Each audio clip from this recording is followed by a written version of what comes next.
Oke, good listener 92,9 FM Mix Radio. Selamat pagi kembali. Dan ini sudah menjelang siang ya, tapi masih jam 10, masih kehitungnya pagi ya. Dan untuk Anda yang mungkin baru saja bergabung di 92,9 FM Mix Radio melalui streaming juga di 929mixradio.com, selamat bergabung.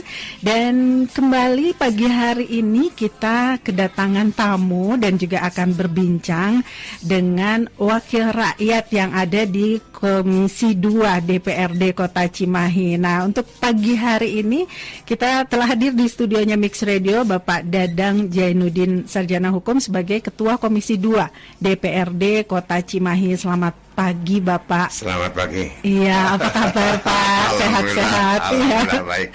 Gimana Pak dari langsung dari gedung DPRD menuju ke Mari atau? Ya, sebetulnya belum ke DPRD ya. Oh, belum ya. Langsung ke sini ya. Mudah-mudahan nggak macet ya Cimahi. Ya, alhamdulillah. Iya. Nah, di pagi hari ini kita akan kupas tuntas mengenai tugas, fungsi, kemudian juga apa yang dilakukan oleh DPRD Kota Cimahi terutama di Komisi 2. Nah, Bapak boleh kita langsung tanya-tanya nih Pak, listener semua. Nah, untuk Anda juga yang mungkin punya pertanyaan, mumpung Pak Dadang Jainuddin hadir di studionya Mix Radio mengenai Komisi 2, Anda boleh sampaikan melalui 085-161-280-929. Pak, kalau dari Komisi 2 DPRD ini Kota Cimahi, ini sebenarnya mengawal atau punya tugas dan fungsi di bidang apa saja sih Pak? Iya. Ya. Assalamualaikum warahmatullahi wabarakatuh. Selamat siang para pemirsa. Iya.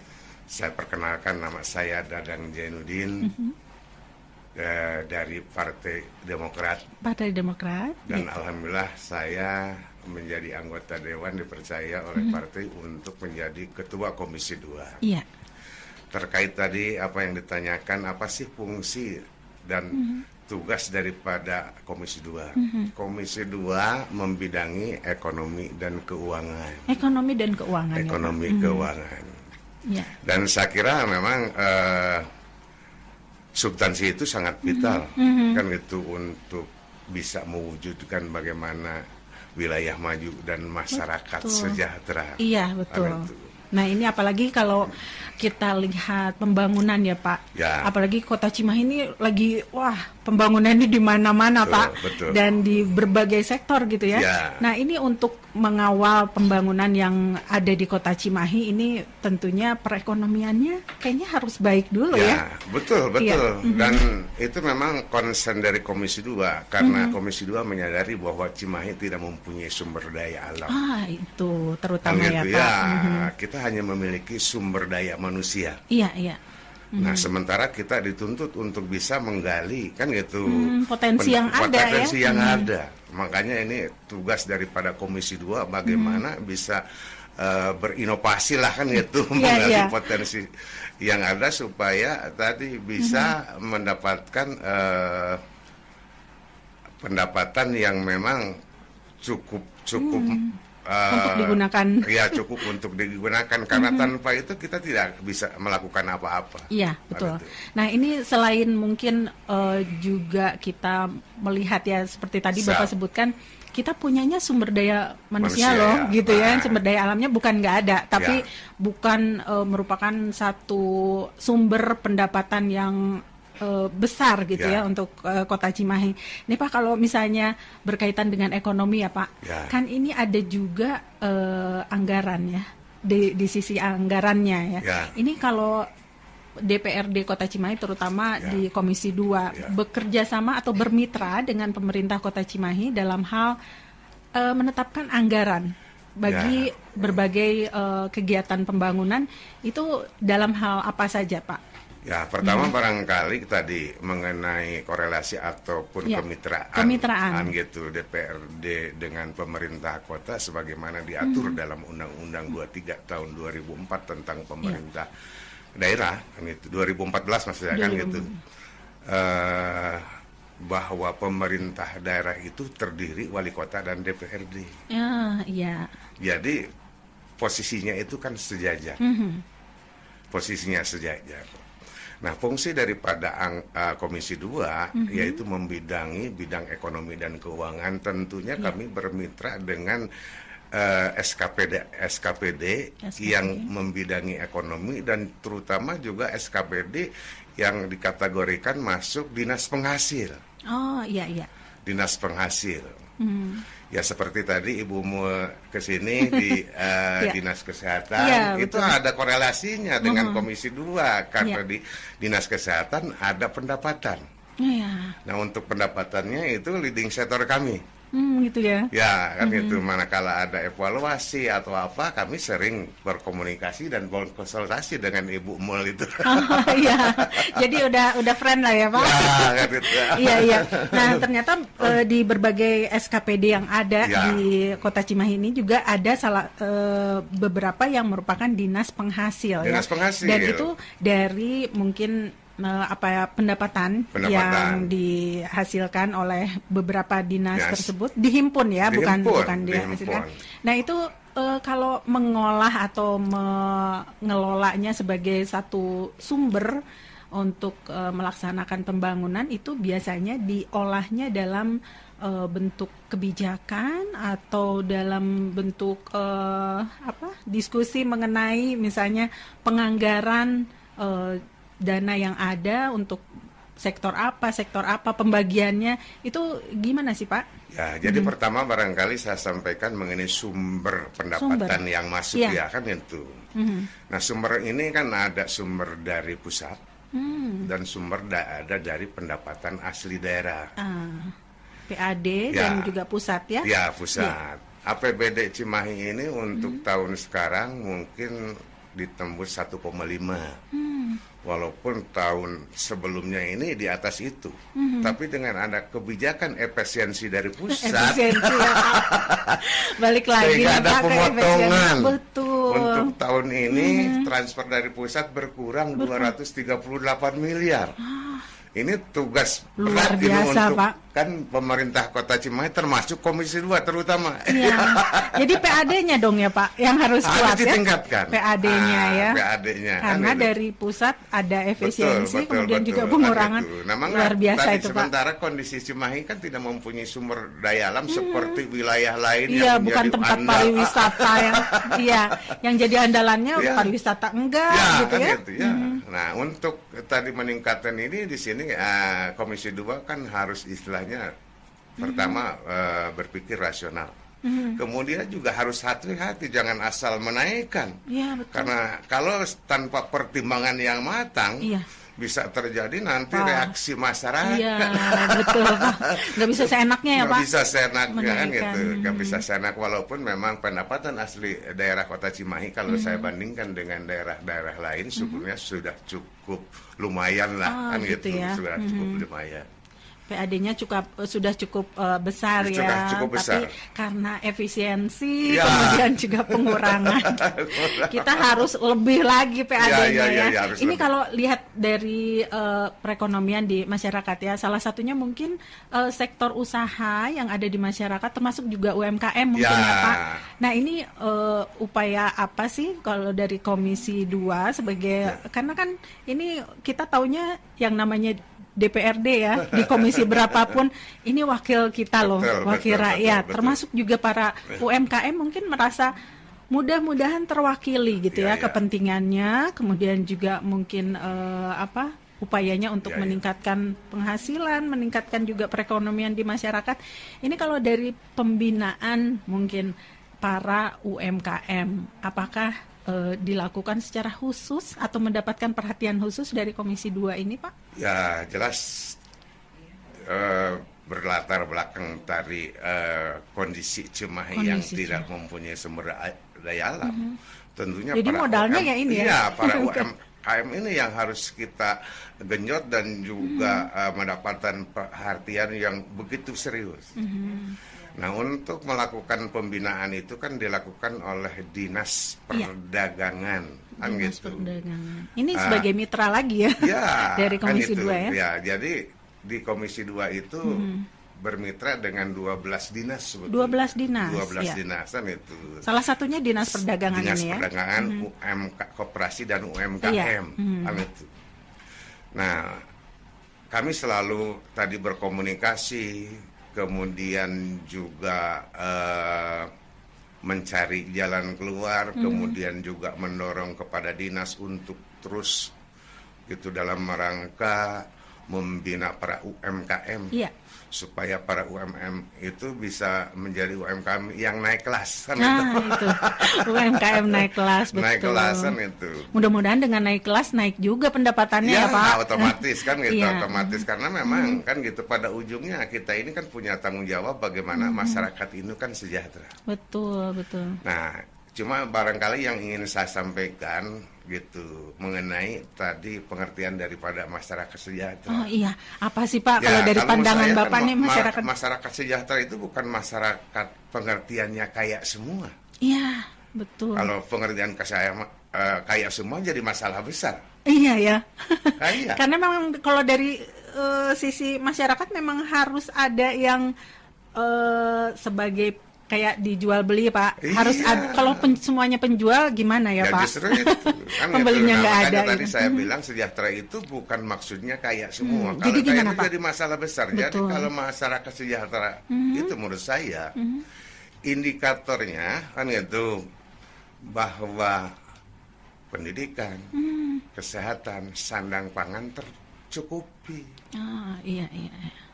Kan itu misalkan tadi dalam pendidikan kan gitu bagi masyarakat yang golongan ekonomi ke bawah, betul, kan itu tidak merasa bingung manakala punya anak mau sekolah. Itu ya iya, poinnya ya Pak. Tapi betul. mestinya kebutuhan sekolah itu menjadi tanggung jawab negara. Dari mana dasarnya? Dari pembukaan Undang-Undang Dasar 45. Alinea keempat menyebutkan bahwa negara berkewajiban mencerdaskan kehidupan bangsa. Iya. Artinya sudah otomatis itu merupakan tanggung jawab negara ya. Nah, untuk bisa mewujudkan itu ada di para pundak wakil rakyat. Betul. Karena wakil rakyatlah yang menjembatani kemudian awalnya menampung aspirasi, kemudian aspirasi itu kita perjuangkan untuk bisa direalisasi. Iya, betul. Gitu. Iya, saya sempat ini juga ya nggak terpikir sebelumnya kalau yang namanya sejahtera itu bukan berarti kaya semua ya Pak, tapi tercukupi gitu, indikatornya ada 4, pendidikan, kesehatan, sandang dan pangan. Iya, itu tercukupi ya Pak. Itu tercukupi. Betul. Dan itu memang cita-cita yang harus diwujudkan oleh para penerus penyelenggara negara ini, sebagaimana sudah dicetuskan oleh para founding father pendiri negara. Iya, betul. Di mana adanya yaitu dalam pembukaan Undang-Undang Dasar 45 dan batang tubuhnya. Iya. Sebenarnya dari di Undang-Undang Dasar 45 juga sudah disebutkan bahwa di kesejahteraan yang dimaksud dengan sejahtera itu 4 hal tadi ya Pak. Ya, pendidikan, itu kalau itu sebetulnya kan analisa atau persepsi saya. Iya, tapi benar loh Pak. Saya jadi oh iya ya, yang namanya sejahtera itu tidak melulu. Kan kalau saya kan begini Bu memahami. Iya. Menjadi anggota dewan kan itu. Iya. Kalau menurut saya gitu, tujuannya bukan untuk bekerja. Kalau tujuan bekerja salah alamat. Iya. Kalau bekerja itu silahkan jadi PNS. Iya. Kan itu, silahkan menjadi pegawai swasta, wira swasta berusaha. Tapi menjadi wakil rakyat bahasanya kita ini mau berjuang. Bukan bekerja untuk mendapatkan penghasilan ya Pak. Kan itu karena bekerja itu pengertiannya menurut saya hanya cukup terpenuhi kebutuhan diri dan keluarga. Sementara menjadi wakil rakyat itu jauh yang diperjuangkan juga tidak cuma keluarga. Malah kalau menurut saya kan gitu, majunya negara, majunya wilayah, sejahteranya masyarakat ada di tangan para wakil rakyat. Iya. Gitu, saya sering mengilustrasikan bahwa negara itu tidak lebih seperti sebuah perusahaan. Dalam perusahaan itu terdiri minimal 2 subjek, pemilik dan pegawai. Dalam negara pun sama. Jadi yang jadi pemilik, yang jadi pegawainya siapa tuh Pak? Nah, siapa pemiliknya dalam negara? Di pasal 1 ayat 2 menyebutkan kedaulatan ada di tangan rakyat. Iya. Siapa pegawainya punten, mohon maaf kan gitu. Dari mulai presiden itu sampai ke kelurahan itu pegawai. Mereka kan disebutnya juga pelayan. Iya, pelayan publik ya. Iya betul Pak. Nah, mestinya itu harus. Jadi kalau dianalogikan seperti perusahaan ya Pak? Seperti perusahaan. Gitu. Nah, kemudian dalam konteks tadi kepemerintahan di kabupaten kota terkait wali kota dan DPRD, menurut saya kan gitu bisa diilustrasikan itu mereka ini kan gitu sebagai peran-peran dalam membangun rumah. Kalau menurut saya kan gitu. Nah, untuk membangun rumah itu ada yang harus berperan nah, istilahnya mah arsitek. Iya, betul. Kan itu. Merancang ya, Pak. Yang merancang. Iya. Kemudian anemer yang melaksanakan bangunan hasil dari rancangan arsitek tersebut ya. Iya. Nah, siapa arsiteknya dalam negara? Yaitu para wakil rakyat. Iya. Nah, oleh karena itu menurut saya idealnya seorang wakil rakyat itu dalam segala hal itu bisa dikatakan harus keadaannya itu di atas rata-rata. Apa saja Pak di atas ratanya? Di atas rata-rata kan gitu. Satu, ilmunya. Ilmu ya. Kan gitu. Ilmu apa? Ilmu dalam rangka mengelola negara. Gitu. Kemudian ekonominya. Ekonomi wakil rakyat itu. Yang ketiga tentu moral dan akhlaknya. Sehingga kalau itu bisa terpenuhi, kalau menurut saya kan itu insya Allah lah kan itu kondisi masyarakat sejahtera itu bisa dipastikan bisa tercapai. Bisa terwujud ya. Bisa terwujud. Jadi ternyata jadi wakil rakyat itu harus banyak plusnya ya Pak. Harus banyak plusnya. Ilmunya tadi, kemudian ekonominya dan juga moral. Iya, moral terutama. Moral itu ya kalau bahasa agama itulah akhlaknya. Bahasa orang suka mengatakan kalau misalkan kita menduduki satu jabatan, terutama ada wakil rakyat, mudah-mudahan amanah. Amanah, iya. Selalu dipesenin begitu Pak namanya wakil rakyat. Kan amanah ini kan gitu dasarnya kan dari akhlak. Iya, betul ya. Jadi ternyata jadi wakil rakyat nih ini pesan-pesan juga ya Pak. Malah jujur saya secara pribadi seorang wakil rakyat kan itu idealnya. Jangankan sudah digaji, tidak digaji pun sudah harus siap berkorban idealnya kalau saya. Itu tanggung jawab yang otomatis dipikul ya. Karena tadi saya katakan tadi itu untuk bisa mewujudkan negara maju, masyarakat sejahtera itu ada di tangan para wakil rakyat. Karena dalam ilustrasi saya, kalau dalam sebuah bangunan posisi wakil rakyat itu sebagai arsiteknya. Pelaksananya ya ngikutin yang sudah dirancang oleh arsiteknya. Nah, kembali ke masalah tadi tupoksi daripada Komisi 2. Komisi 2 itu ya sekarang dalam konteks DPRD lah. DPRD itu kan fungsinya cuma 3. 1 legislasi, 2 budgeting, 3 controlling. Itu fungsinya. Nah, dalam rangka posisi legislasi tentunya gitu. Wakil rakyat menyampaikan inisiatif kan gitu bagaimana membuat perda. Karena untuk melakukan suatu kegiatan program kan itu harus didasarkan kepada payung hukumnya. Dasar hukumnya, kan gitu. Karena negara kita kan negara ada hukum. Jadi segala sesuatu itu kan harus ada dasarnya. Iya, betul. Nah, tapi ujungnya perda yang dibuat itu juga harus mencapai tadi wilayah maju dan masyarakat sejahtera. Harus mencapai ke sana. Nah, oleh karena itu menurut saya perda yang dibuat itu secara teori harus minimal memenuhi 4 aspek. Apa saja tuh Pak? 1 aspek filosofisnya, 2 aspek sosiologis, 3 aspek yuridis, 4 aspek ekonomis. Nah, kalau perda dibuat itu secara teori memenuhi 4 unsur, insya Allah perda itu akan berdaya guna, berhasil guna, dan bermanfaat untuk masyarakat.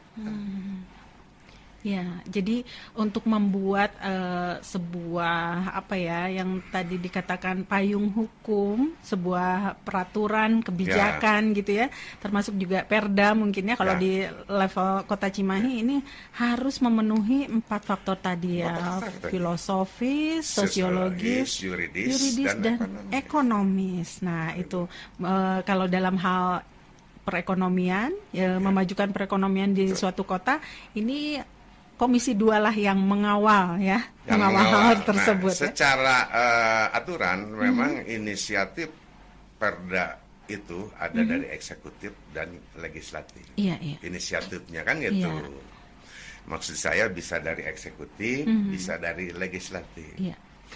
Nah, dari konsep itu nanti dibahaslah antara eksekutif dengan legislatif, betul. Untuk menyempurnakan, kan gitu, perda itu supaya perda itu tadi bisa berguna, bermanfaat untuk masyarakat. Jangan sampai perda itu hanya dipakai kepentingan punten, kan gitu.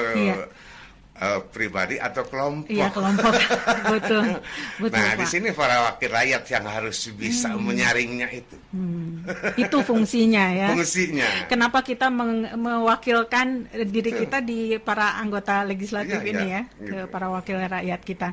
Oke, Pak. Nah, ini mungkin kita nanti akan lanjut masyarakat Kota Cimahi atau good listeners juga pengen tahu Pak, sebetulnya mungkin apa yang sudah dilakukan oleh Komisi 2 dalam hal tadi mengawal pembangunan di Kota Cimahi, terutama dalam hal perekonomian, dan juga ini berkaitan dengan mungkin tupoksinya dari Komisi 2 sebagai anggota legislatif dan juga sebagai wakil rakyat.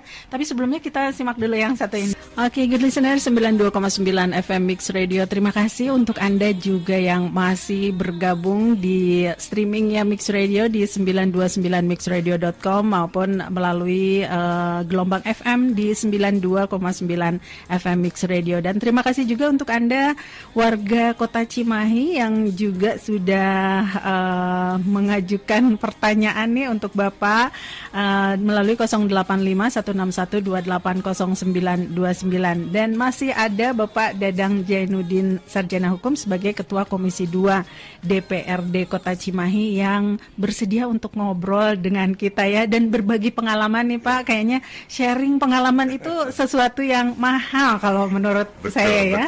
Nah, ini kalau kita lanjut lagi mengenai bidang perekonomian ya Pak di Kota Cimahi. Kalau menurut pandangan Bapak nih sebagai mungkin wakil rakyat, kemudian juga yang ternyata sudah malang melintang dari tahun 2009 ya Pak di Kota Cimahi ini. Kalau menurut pandangan Bapak, perekonomian di Kota Cimahi ini yang jadi kunci keberhasilannya itu apa Pak? Ya. Tadi seperti saya sampaikan bahwa Cimahi ini kan cuma memiliki modal sumber daya manusia. Kan gitu. Nah, tentunya mungkin sektor usaha ini kan gitu. Yang dimaksud tadi UMKM ini yang harus kita optimalkan. Termasuk juga barangkali pasar-pasar tradisional. Itu yang kan kadang gitu. Kita udah apalagi sekarang ya, ini kan sudah adanya persaingan dengan pasar modern. Ya, betul. Nah, ini tugas daripada wakil rakyat bagaimana pasar tradisional itu bisa diminati oleh masyarakat. Jangan sampai kalah bersaing kan betul, gitu betul, dengan pasar modern. Nah, untuk itu Komisi 2 selalu memikirkan bagaimana kan gitu pasar itu yang merupakan tadi sumber ekonomi lah di sana. Itu perputaran uangnya kan gitu. Itu luar biasa Pak di pasar dari tradisional. Komisi 2 selama ini untuk istilah nama mengawal itu kan gitu. Satu, kami sering menghadirkan diskusi dengan dinas terkait. Sejauh mana kan gitu upaya-upaya mereka untuk membina pasar. Kan gitu. Dari diskusi itu kemudian kami melakukan terjun langsung ke pasar. Untuk melihat tadi dari segala infrastrukturnya. Betul. Kan gitu. Karena jangan sampai tadi pasar ini misalkan becek ya. Orang jadi malas justru pergi ke pasar kan kalau itu. pasarnya kotor. Makanya dari Komisi 2 setelah tahu kondisi bagaimana apa yang perlu kita benahi, mana yang perlu kita bangun, betul. Kita usulkan kan gitu kepada eksekutif. Kan itu. Untuk dibuat kebijakan yang ini ya, kan gitu, kebijakan itu untuk mendukung tadi keberadaan pasar tradisional itu. Betul. Di Cimahi ini kita punya pasar, pemerintah kota ini punya pasar 4 ya? Ya, kan gitu. Pasar Atas, kemudian Pasar Cimindi, Pasar Melong, dan Pasar Citerep. Itu kalau kepemilikan Pak dari pasar ini tidak semua punya pemerintah. Tadi saya bilang untuk kepemilikannya hanya 4. Nah, sementara kan ada pasar baru. Ada pasar antri baru. Itu bukan pemilik pemerintah kota. Pasar Baros itu kepemilikannya pribadi, kemudian pasar antri itu kan pasar TNI. TNI kan gitu.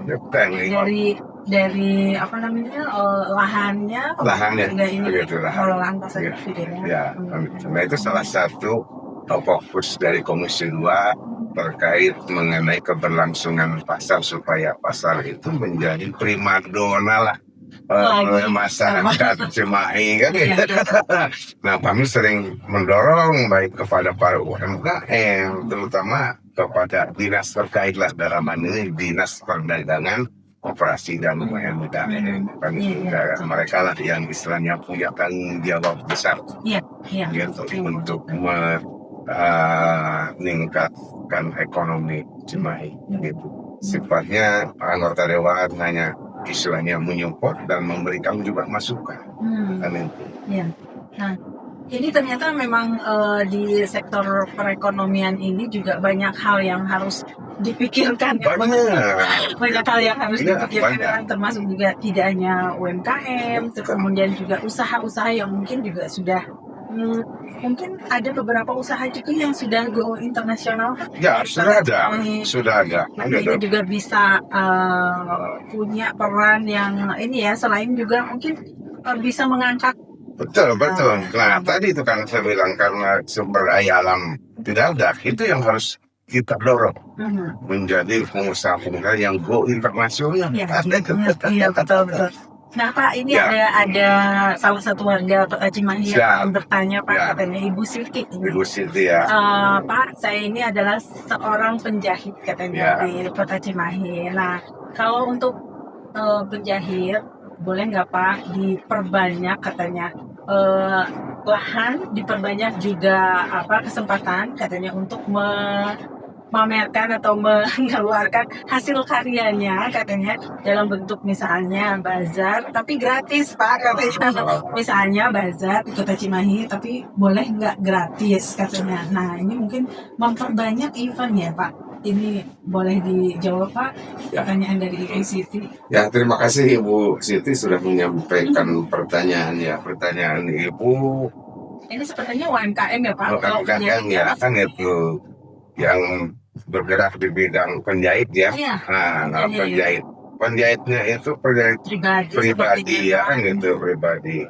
Kemudian usulannya untuk perbanyak kan gitu, event ya seperti, maksudnya gimana? Maksudnya pameran atau apa? Iya, pameran sepertinya Pak. Ya. Tapi yang gratis. Ya.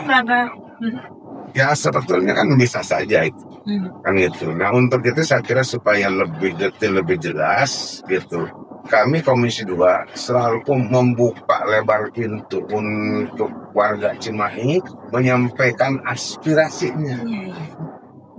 Karena aspirasi itu merupakan modal kami, bahan kami. Kami tidak bisa melakukan apa-apa. Iya, kalau nggak ada masukan ya. Nah untuk itu jangan sungkan-sungkan, jangan segan-segan.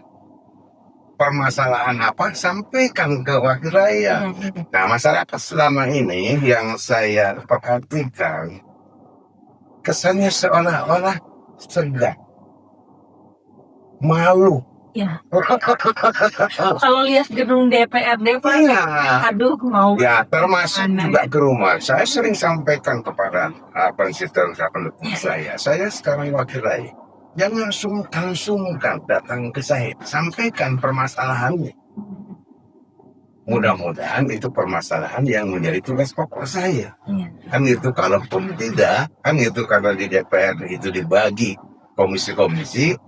Untuk di komisi lain misalkan hal itu saya bisa menindaklanjuti dengan menugaskan anggota Partai Demokrat yang menempati di Komisi 1 misalkan di bidang pemerintahan, Komisi 2 bidang pembangunan infrastruktur, Komisi 3 tentang kesejahteraan masyarakat. Gitu. Jadi bukan karena saya Komisi 2 kemudian ada hal lain kita angkat tangan, tapi minimal kalau bukan di bidangnya mungkin tadi saya tampung, kemudian saya nanti tugaskan kepada anggota yang duduk di komisinya. Sesuai ya. Ya, insya Allah barangkali itu masukan dari Bu Siti, nanti saya akan bahas dengan eksekutif dalam hal ini dinas koperasi dan MKM gitu ya, kan itu. Iya. Nah ini ada pertanyaan lagi Pak dari Pak Dudi katanya Pak. Pak Dudi, Cimahi ya. Pak, bagaimana tanggapan Bapak tentang persaingan ojol dan supir angkot katanya Pak? Karena itu kan sama-sama. Iya. Ya kalau saya menganggap beginilah kan gitu, karena ini dampak dari kemajuannya teknologi. Iya. Ya, jadi agak sulit. Mau ya Pak. Ya, kan gitu. Kalau kita mau tadi berpikir kan gitu, seiringnya waktu ini kan banyak yang berubah, kan gitu. Contoh lah seingat saya Bu dulu, masak itu kan pakai sulu. Iya, kayu bakar ya Pak. Kayu bakar diganti oleh minyak tanah. Pas ganti jadi tanah. Iya, makanya kan nggak mungkin kan tadi Solo harus bersaing dengan minyak tanah. Iya. Mau tidak mau Solo kan tersisihkan. Iya, betul. Setelah minyak tanah ganti oleh gas. Itu mah udah hukum alam ya. Hukum alam. Hukum alam. Itu hukum alam. Betul kan itu. Nah, itu barangkali kan gitu. Jadi ojol dan supir angkot. Iya. Ini sebetulnya kalau misalnya lihat dari ini ya Pak, ini khusus menanggapi pertanyaannya Pak Dudi nih Pak. Kalau di Kota Cimahi ini masih apa ya, menghasilkan cukup mungkin untuk menghidupi seperti tadi ya Bapak bilang juga, yang namanya sejahtera itu bukan soal kaya atau itu, tapi tercukupi. Nah ini kalau dari sisi transportasi publik ya Pak yang tersedia di Kota Cimahi, ini apakah sudah cukup memadai gitu untuk bisa memenuhi kebutuhan keluarga? Atau ya, sebetulnya kalau dari posisi angkot barangkali itu saya juga sering ngobrol dengan para supir. Karena itu juga perlu masukan buat saya kan. Ya jujur saja sebetulnya dengan usaha di angkot ini memang hanya sudah berat kan gitu. Karena tadi banyak faktornya. Banyak faktornya. Cimahi itu kan dulu banyak pabrik. Betul. Kemudian dengan kondisi global kan gitu, banyak pabrik yang tutup. Sehingga karyawan itu tidak ada. Yang tadinya karyawan itu merupakan penumpang angkot kan jadi sepi. Nah, untuk Cimahi angkot itu sekarang hanya mengenalkan penumpang sekolah, anak sekolah. Anak sekolah. Nah, itu. Sehingga ya sekarang ini mereka juga atur-atur waktu untuk keluar dari yang itu sampai jam 12 jam 1 sudah istirahat. Mereka harus memikirkan hal lain kan gitu, hal lain kan gitu. Nah tadi itu mungkin ya harus mengikuti tadi kan gitu, perkembangannya harus mengikuti perkembangan itu. Kita harus kreatif juga ya. Kreatif juga kan gitu. Ya kreatif juga karena yang harus dipahami beginilah, bahwa negara Indonesia itu kan dasarnya itu negara demokrasi. Demokrasi itu kan pengertiannya dari rakyat oleh rakyat untuk rakyat. Jadi semua itu sebetulnya punya tanggung jawab kan itu, tidak hanya cukup mengandalkan dari negara atau pemerintah. Kita juga punya inisiatif. Ya minimalnya inisiatif pemikiran lah. Minimal idenya. Ya idenya itu yang minimal idenya.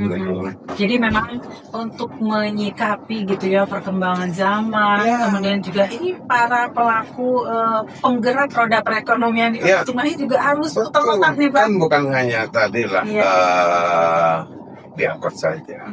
Di para pedagang pun sama. Sekarang dengan cara beli online. Iya, pedagang di pasar, pedagang juga ada. Saya sendiri kan lebih praktis melalui online kan. Otomatis itu kan berdampak kan gitu kepada yang pedagang katakanlah konvensional barangkali ada. Ini termasuk mungkin ke yang pedagang di pasar yang tadi Bapak sebutkan ya. Nah makanya dari Komisi 2 bagaimana memikirkan itu kan gitu dengan kemajuan teknologi kan gitu, tapi pasar juga eksekusinya tetap berjalan. Nah di sini perlu inovasi barangkali. Betul Pak, betul. Nah ini kalau kembali ke Komisi 2 Pak, yang salah satunya adalah juga mengurusi masalah pembangunan dalam hal terutama perekonomian dan juga penganggaran dalam pembangunan yang dilaksanakan di Kota Cimahi. Nah ini kalau dari mitra ya pemerintah Kota Cimahi, kebijakan, kemudian juga mungkin hasil kerja dari tadi Bapak sebutkan ada 12 dinas ya yang bekerja sama sebagai mitra Komisi 2 ya. Nah ini bagaimana Komisi 2 ini melakukan evaluasi terhadap pelaksanaan kebijakan pemerintah Kota Cimahi, terutama dalam hal pembangunan dan juga perekonomian, dan juga mungkin memberikan rekomendasi untuk perbaikan jika diperlukan. Gimana Pak? Ya, jadi dalam reja itu kan disebutkan mengenai jadwal kerja dari komisi. Di antaranya Komisi 2 itu punya jadwal untuk mengadakan evaluasi eksekutif terus 3 bulan sekali. Nah, dalam evaluasi itu karena mereka itu sudah mempunyai tadi dasar untuk melaksanakan program yang dibuat di satu tahun ke depan. Satu tahun ke depan dalam hari ini dalam bungkus APBD. Kan itu masing-masing dinas itu menyusun program kegiatan dan subkegiatan dengan tadi include anggaran. Dalam bentuk APBD. Dalam bentuk APBD, tapi dalam bentuk APBD kan itu. Jadi APBD itu kan strukturnya belanja, pendapatan, pertama pendapatan dulu, kemudian belanja, kan itu. Nah, kita harus bisa hitung tadi kan gitu. Iya. Antara pendapatan dengan belanja itu jangan Betul. sampai tadi aksa daripada tiangan. Iya. Kan itu. Nah, makanya tadi tugas Komisi 2 bagaimana supaya tadi antara belanja dengan pendapatan itu benar. Kan itu. Sebenarnya. Nah, makanya dituntut tadi dari Komisi 2 bagaimana untuk meningkatkan pendapatannya. Makanya dalam evaluasi itu misalkan dari dinas yang kategori dinas penghasil. Ya, dinas contoh misalkan dinas perhubungan. Ya. Dinas perhubungan itu kan mengelola pendapatan dari parkir yang di pinggir jalan. Ya, betul. Kan itu, karena itu salah satu sumber pendapatan asli daerah. Ya. Gitu, mereka setahun menargetkan misalkan untuk pendapatan itu 200 juta. Gitu. Nah, semester pertama kan itu kita evaluasi sejauh mana progresnya. Kan itu sudah berapa persen tercapai. Kalau misalkan kalau hitungan saya kan dari 3 bulan itu minimal 25% lah. Kan gitu minimalnya. Tapi ternyata misalkan masih 10. Ya kita tanyakan kepada bisa dicarikan solusi. Ya itu kan gitu. Kalau dia menyampaikan itu kemudian dari Komisi 2 dikasih tadi kan gitu solusinya kan gitu supaya target itu bisa tercapai. Dan saya melihat memang dari potensi pendapatan asli dari parkir ini menurut saya sampai sekarang ini belum optimal. Karena berbagai hal kendalanya di lapangan. Gitu. Ada beberapa hal ada beberapa hal tapi gitu ya. Tapi Komisi 2 bertekad ke depan untuk bisa menertibkan itu. Dan itu bisa menertibkan itu sedikit-sedikit ya kita panggil misalkan di lokasi ini kan itu dengan bahasa tadi dipegang Malaysia. Jadi preman pensiun. Ya. Jadi ke situ ya. Nah, saya kira memang dari potensi parkir juga masih bisa diandalkan lah ke depan. Yang harus dipahami oleh masyarakat bahwa Cimahi ini merupakan salah satu daerah otonom. Gitu. Nah, daerah otonom pengertiannya oleh pemerintah pusat diberi kewenangan untuk mengurus rumah tangganya sendiri, supaya bisa mandiri kan gitu, supaya bisa mandiri. Nah sekarang ini kan rame-rame ini persepsi dari pusat, kemudian Cimahi juga dipangkas 238 miliar dan itu. Sebetulnya kalau saya mencermati tujuannya sebetulnya satu supaya anggaran dari pendapatan ini bisa efektif, gitu bisa penggunaannya bisa efektif kan itu, karena secara pengelolaan keuangan itu kalau uang banyak tersimpan itu nggak bagus. Gitu harus digunakan. Dengan kebijakan Purbaya itu sampai balik lagi ke penyerapan anggarannya. Nah sampai sekarang memang tadi lah memang belum optimal misalnya, kan belum optimal misalnya. Nah dengan kondisi seperti itu ya tugas Komisi 2 ini kan itu untuk memberikan arahan dan itu edukasi ataupun juga pandangannya kan itu. Karena pengelolaan keuangan ini juga tadi ada istilahnya asas-asas. Apa saja? Ya, jadi uang itu dikelola harus tadi efektif dalam arti sesuai dengan aturan yang ada. Kemudian efektif, efisien, bermanfaat untuk masyarakat dan bertanggung jawab. Dengan mendasarkan kepada tadi prinsip keadilan. Keadilan. Ya. Jadi ada banyak asasnya, betul. Ya.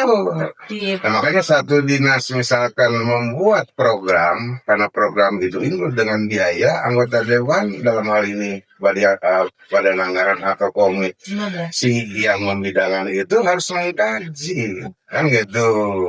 Keuangan itu tadi dalam membiayai program itu memenuhi asas-asasnya begitu. Ujung-ujungnya tadi memang harus ada manfaat untuk masyarakat. Iya, manfaat. Ada manfaat.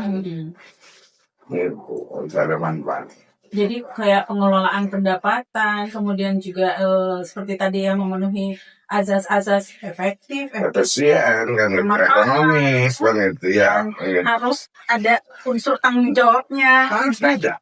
Balik-baliknya ke keadilan. Keadilan juga. Nah, makanya kan saya bilang tadi, salah satu syarat menjadi wakil rakyat itu.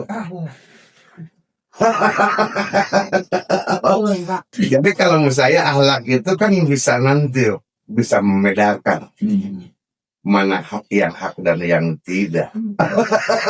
Selain ilmu yang iya betul. Itu. Nah kalau seandainya wakil rakyat seperti itu, menurut saya insya Allah kan itu cita-cita para pemerintah itu, negara maju dan sebagainya kita akan terwujud. Tapi selama belum ke sana, nah ini mungkin mudah-mudahan dengan tekad yang ada gitu ya, bagi pengetahuan dan pengalaman Bapak betul. Nah secara umum kan saya bantu ini menganalisa Bu sebetulnya kan gitu. Punten kan gitu. Masyarakat ini atau semua elemen masyarakat ini belum berada dalam posisi kesadaran. Contohlah masyarakat terkait masalah memilih. Memilih itu kalau menurut saya secara undang-undang itu kewajiban. Memilih sebagai warga negara, kewajiban. Tapi faktanya yang saya alami, memilih dianggap hak. Nah, selamat paman masyarakat seperti itu tidak akan ada. Bagaimana? Nah untuk itu ke depan saya berharap tadi masyarakat itu sadar apa sih dan kewajibannya lah. Termasuk juga para anggota Dewan Wakil Rakyat juga harus sadar apa yang menjadi dan kewajiban itu kuncinya harus tahu itu. Jadi sebelum kita mengamanatkan aspirasi kita kepada para dewan, kitanya juga sebagai pemilih ya, menyadari apa yang jadi hak dan kalau jujur Bu, kondisi negara seperti ini tidak lepas dari kontribusi kita sebagai pemilih. Pemahaman kita. Karena waktu memilih dia tidak melihat bagaimana, kalau saya sering mengibaratkan menyampaikan kepada pemilih, kalau kita mau memilih wakil rakyat seperti kita memilih mantu. Di mana coba? Ya, memilih mantu itu kan harus dilihat. Iya. Kalau tanpa itu celaka. Iya. Itu setelah anak kita dikawinkan ternyata mantu kita itu kan. Nah begitu pun dalam wakil rakyat. Pak. Nah, ini nggak terasa Pak, ternyata sekitar 1 jam berbicara, kemudian juga banyak hal yang bisa jadi pelajaran, terutama untuk saya pribadi dan juga untuk good listeners, pendengarnya Mix Radio dan juga warga Kota Cimahi. Dan sebagai penutup, silakan Pak sampaikan, mungkin ajakan untuk, karena Bapak di Komisi 2 ya, yang membidangi juga perekonomian, kemudian juga pembangunan di Kota Cimahi ya. Silakan sampaikan untuk warga Kota Cimahi, mungkin ajakan untuk sama-sama ya, jadi, ikut membangun Kota Cimahi. Ya, baik, tadi seperti saya katakan bahwa wilayah ini kan itu Cimahi ini merupakan tanggung jawab kita semua. Karena prinsip tadi bahwa negara Indonesia prinsipnya demokrasi dari rakyat, rakyat pun untuk rakyat. Nah untuk itu semua punya tanggung jawab. Makanya saya sebagai wakil rakyat mengajak kepada masyarakat Cimahi, yuk kita sama-sama untuk membangun Cimahi. Karena kita lah yang punya tanggung jawab untuk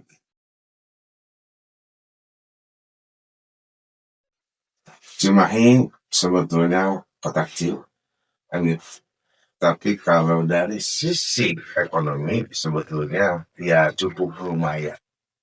Walaupun masih banyak kekurangan. Nah ini kekurangan ini yang harus kita penuhi ya kan gitu.